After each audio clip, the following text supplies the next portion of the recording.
Satisfaction? Yeah, I mean, my goal was to win the whole tournament, obviously. Getting on the stage last year, so I had high expectations for myself. Lost early on. Kind of, a lot of guys want to pack it in after that, but the coach just got my mind right and, told me I was going to come back and get third, and, that's what happened, so. The heavyweight class was real deep this year. You guys were on the line every week, especially in your conference. We looked at the quarters, and almost all were Big Ten guys. Yeah. Talk about what it's like coming out here and beating some of them and making, the best of the situation after your loss. Yeah, I mean, it's tough to wrestle tough guys several times a year, but I think that type of exposure we get in the Big Ten Conference wrestling, top-notch competition, helps not just me, but everybody in the conference come to this tournament. I mean, we have about 5 or 6 guys from the Big Ten All-American, so yeah. It's just a testament to the conference and the competition level. So, how was this year's tournament different for you than other years? Well, I lost. Well, yeah, like the second round, but yeah. Well, I mean, so yeah, that's just kind of being in an unfamiliar spot, I guess. I'm not used to, losing one early and having to go through the wrestlebacks to get to where I am right now. So, it's a new experience. At the end of the day, I'm pretty grateful that it happened because, I'm better from it, and I can be an example to my teammates who, if they get in a similar situation, I can kind of relate to them now and tell them it is possible. Just keep your mind right and, keep focused, and you're going to do well. You got a young Wildcat in the finals. Your thoughts about Surtis this year? Obviously, you guys know how talented it was having him in your room. Yeah. His performance. Jason is, bar none, the hardest working individual I've ever been around. He's never satisfied. He's always, the last one to leave the room. Always put in that extra work, and I'm happy for him getting to where he is right now, and I'm confident that he's going to come out on top tonight.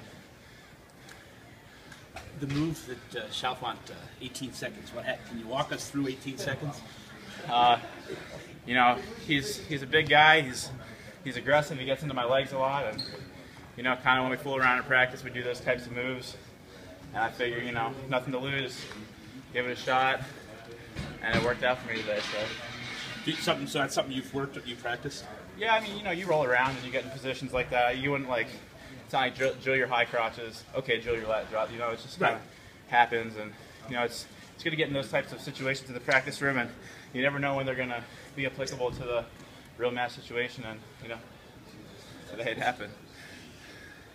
So. Do you I know we've talked many times about you being a different style of heavyweight. Yeah. That's the kind of thing that doesn't happen too often in heavyweight. Yeah.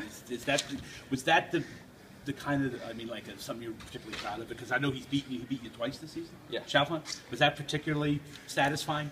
Yeah, it was good. I mean, he's a tremendous competitor. We've gone back and forth for years, so it's we're really familiar with each other, and it was nice to kind of get that last say in the overall battle between us. So, but I have the utmost respect for him, and he had a tremendous tournament, and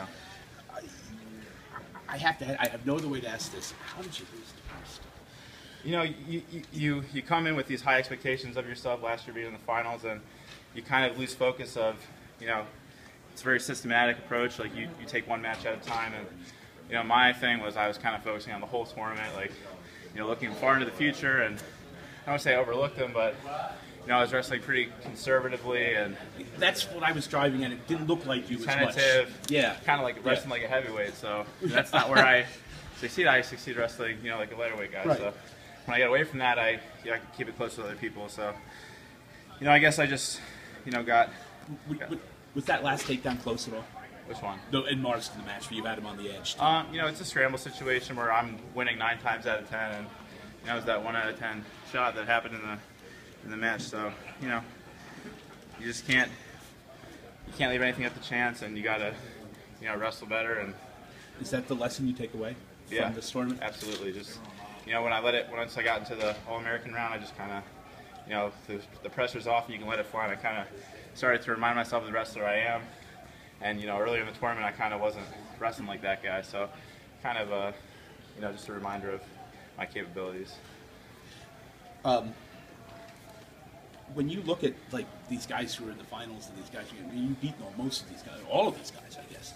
At one point, what do you have to do, next year to put it all together and beat them all at the right time? I guess is, here is there. I need to be more confident in my approach. I need to, recognize my capabilities as a wrestler, and not wrestle those heavyweight type matches where it's a one-score match. I need to just be confident in my abilities, and I'm gonna come out on top at the end of the year next year. Well, I am